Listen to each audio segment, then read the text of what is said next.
जय जगन्नाथ। आज हूँ 13 जुलाई रविवार सकाळर करेन्ट अफेयर्स मु सूर्यनारायण पाणिग्राही आपण नहीं आसी समस्त ओडिशावासी ओडिशार कॉम्पिटिटिव प्रिपरेशन होउथिबा छात्र छात्री मानक पई जानिबा निहाती दरकार। आज बहुत गुड़े नेशनल इंटरनेशनल इवेंट होईछि। वीडियो स्टार्ट करिबा, वीडियो को शेष जाए देखिबे। प्रथम इवेंट होउछि भारतीय सेना अमरनाथ यात्रा सुरक्षा पई ऑपरेशन शिवा 2025 आरंभ करिछि। डिटेल ले जानिबा। श्री अमरनाथ यात्रा 2025 को सुरक्षित एवं शांतिपूर्ण रखिया पई भारतीय सेना ऑपरेशन शिवा नामक एक पूर्ण माप सुरक्षा मिशन आरंभ करिछि।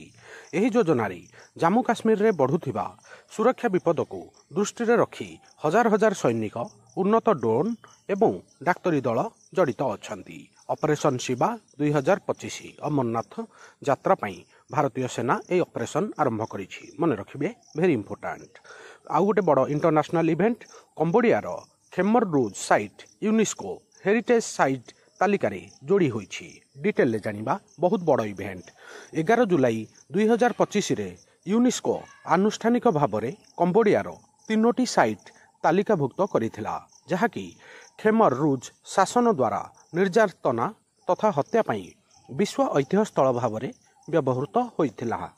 प्यारिस रे निया जाइथिबा एही निष्पत्ति शासनर उत्थानर 50 वर्ष पर आसीछि एवं जंत्रणादायक इतिहास को मन रखिया पई गुरुत्व दर्शाउछि। मन रखिबे। एटा गोटे बड़ इवेंट। चेस प्लेयर हरिकृष्णन ए आपण तांग फोटो देखि पारुथिबे, जे कि भारतर 87तम ग्रैंड मास्टर बनिछंती। ये होउछंती जणे चेस प्लेयर। डिटेल ले जानिबा। चेन्नई रो चेस खेलाड़ी हरिकृष्णन ए रा भारतर 87तम ग्रैंड मास्टर होई एक प्रमुख माइल खुंटरे पहुंची। से फ्रांस रो ला फ्लाग चेस फेस्टिवल रे तांकर अंतिम जीएम आदर्श अर्जन करथिले। ए अवार्ड अर्जन करथिले। 7 वर्ष पूर्वे से प्रथमे अंतर्जातीय मास्टर होइथिले। नाटा मन रखिबे, हरिकृष्णन ए रा। एटा गोटे बड़ cricket event. ICC T20 world cup 2026 पई इटाली एवं नेदरलैंड योग्यता अर्जन करिसेंती। डिटेल ले जानिबा। यूरोप क्वालिफायर्स शेष होगा पर इटाली एवं नेदरलैंड 2026 आईसीसी पुरुष T20 विश्वकप पई आनुष्ठानिक भावे योग्यता अर्जन करिसेंती। नेदरलैंड सेमानकर अंतिम मैच जीतिथुआ बेले इटाली उन्नत रन रेट हार रे इतिहास रे प्रथम थर पई हारी जिबा पर मध्य विश्वकप रे पहुंची। इटाली 2026 क्रिकेट विश्वकप T20 विश्वकप पई प्रथम थर क्वालिफाई करिछि। मन रखिबे।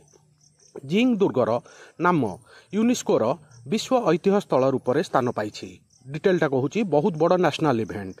जुलाई 11, 2025 रे तमिलनाडु रो ऐतिह्य जिंग दुर्ग प्यारिस रो एक सभारे यूनेस्को विश्व ऐतिह्य स्थल भाव में मनोनीत होईछि। एही दुर्ग वर्तमान सांस्कृतिक तथा सामरिक इतिहास पई मराठा मिलिटारी रो लैंडस्केप नामांकन पत्रर एक अंश भाव में सर्वभारतीय स्तर में स्वीकृति प्राप्त।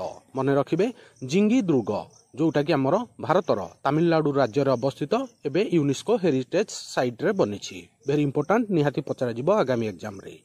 एटा आ गोटे बड़ इवेंट, नेशनल इवेंट। संचार मित्र स्कीम ता डिटेलटा जणाउछि। बहुत बड़ इवेंट। भारत सरकारंकर टेलीकॉम विभाग डीओटी निकटरे संचार मित्र योजना को देशव्यापी आंदोलन रे विस्तार करिछि। एही योजना टेलीकॉम सचेतनता एवं डिजिटल साक्षरता को प्रोत्साहित करिया पई डिजिटल एम्बेसडर भाव में छात्र स्वेच्छासेवी मानू नियोजित करिथाय। एही पदक्षेप नागरिक एवं टेलीकॉम इकोसिस्टम मध्यरे जोगाजोग व्यवधान को दूर करने को लक्ष्य रखिछि। मन रखिबे, संचार मित्र स्कीम भारत सरकारंकर टेलीकॉम विभाग अधीनर गोटे बहुत बड़ प्रोजेक्ट। एटा आउ गोटे बड़ event, international plus national event. BRICS reject EU carbon border adjustment mechanism. EU रो कार्बन बॉर्डर एडजस्टमेंट मेकानिज्म को ब्रिक्स रिजेक्ट करिछि। डिटेल ले जानिबा। बहुत बड़ इवेंट। ब्रिक्स राष्ट्र माने यूरोपीय यूनियन रो carbon border adjustment mechanism CBME को निंदा करिसंती। रियो डी जेनेरियो रे सेमानकर 2025 रो शिखर सम्मेलन रे ब्रिक्स रो 2025 शिखर सम्मेलन रियो डी जेनेरियो रे अनुष्ठित होइथिला। एही पदक्षेप निया जाइछि। आ गोष्ठी CBAM को संरक्षणवादी वाणिज्य प्रतिबंधक भाव में समालोचना करिछि, जहाँकि विकासशील देशगुड़िकर स्वच्छ अर्थनीति रे परिवर्तन को क्षुण्ण करुछि। यूरोपीय मानक अपेक्षा कार्बन निगम अधिक थिबा देश मानकर सामग्री उपरे EU CBAM आमदानी शुल्क लागू करिथाए। यह जलवायु न्याय एवं वाणिज्यिक न्याय उपरे एक विश्वस्तरीय वितर्क सृष्टि करिछि। एई इवेंट रे सबुठु बड़ क्वेश्चन एटा बनुची 2025 रो ब्रिक्स रो शिखर सम्मेलन केउठारे अनुष्ठित होइथिला। ता उत्तर रहिबो रियो डी जेनेरियो जोटा कि ब्राजिल रे। आपन गोटे क्वेश्चन पचारुची वर्तमान 2025 रे ब्रिक्स रे केतटा राष्ट्र सदस्य अछंती। आपनकर उत्तर कमेंट माध्यम रे जणाइबे। आसंता काली सकाळू मु ता उत्तर आपनकु जणाइबी। एटा आ गोटे बड़ नेशनल इवेंट। एई इवेंटटा अरुणाचल प्रदेश उपरे। Arunachal Pradesh frontier highway project ता डिटेल जानिबा। बहुत बड़ नेशनल इवेंट आपनकर एग्जाम पॉइंट ऑफ व्यू पई। National board for wildlife standing committee निकटरे नामदफा टाइगर रिजर्व रो मूल अंचलरू 310 हेक्टर जंगल जमी को डाइवर्सन करिवा पई अनुमोदन देइछि। यह अरुणाचल प्रदेश रो अरुणाचल सीमांत राजपथ NH 913 निर्माण पई एही अनुमति दिया जाइछि।